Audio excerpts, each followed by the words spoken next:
સુરતના પાંડેસરા વિસ્તારમાં બાંધકામ સાઇટ ઉપર કોન્ટ્રાક્ટરની બેદરકારીનો વધુ એક કરુણ કિસ્સો સામે આવ્યો હોય તેમ સેન્ટિંગનું કામ કરી રહેલા એક મજૂરનું ઉપરથી કાટમાળ પડતા ઘટના સ્થળે જ મોત નીપજ્યું છે.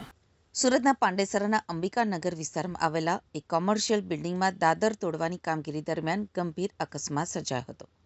કામગીરી ચાલી રહી હતી ત્યારે અચાનક ઉપરથી કાટમાળ તૂટી પડતા સેન્ટિંગનું કામ કરતા મજૂર રંજનભાઈના માથામાં ગંભીર ઈજા પહોંચી હતી.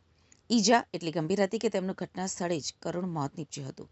મૃતક રંજનભાઈ પરિવારના એકમાત્ર કમાઉ સભ્ય હતા અને ડિંડોલી વિસ્તારમાં પત્ની, 2 દીકરીઓ તથા 3 નાના દીકરાઓ સાથે રહેતા હતા.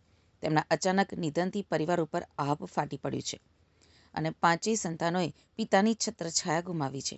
પરિવારે સમગ્ર ઘટનામાં જવાબદારો સામે કડક કાર્યવાહી કરવાની તેમજ યોગ્ય વળતર ચૂકવવાની માંગ કરી હતી. હાલ પાંડેસરા પોલીસે અકસ્માત અંગે ગુનો નોંધી સમગ્ર मामले વધુ તપાસ શરૂ કરી છે. मेरे भाई लगते हैं साढ़ू, उनका कल देहांत हो गया।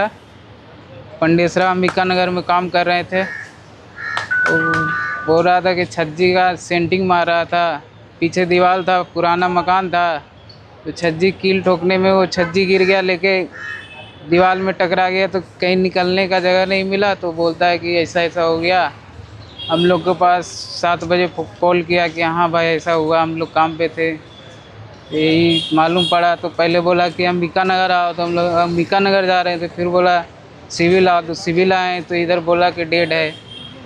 और क्या परिवार में कौन कौन? परिवार में सर 5 बच्चे हैं, 2 लड़की है, 3 लड़के हैं, छोटे छोटे सब हैं, 13 साल के नीचे ही सब है।